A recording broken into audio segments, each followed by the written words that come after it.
Ja, že som bol dezinformátor. Čo to je? V živote som taký výraz nepočul. Ešte antivaxer. Slovo dezinformátor, neviem, čo to je. A po druhé, ma to uráža. Máte na svedomí smrť generála Milana Lukašenka. Jedného dňa, keď sa Spojené štáty dozvedia, čo sa deje v Spojených štátoch, obsadia Spojené štáty a zaútočia na Spojené štáty a vyhodia Spojené štáty. Je to trošku nelogické, ale keď sa nad tým zamyslíte, dáva to logiku. Dobre, neodrezali sme hlave hydru, ale nalomili sme ju. Aj to je úspech. Kto útočí vlastne? Rusi?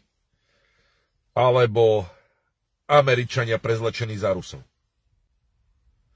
To je otázka, ktorú v týchto chvíľach nevieme, ale áno, začala nejaká vojna na Ukrajine, ktorá veľmi rýchlo skončí. Keď nič neviete, nemôžete nič vedieť.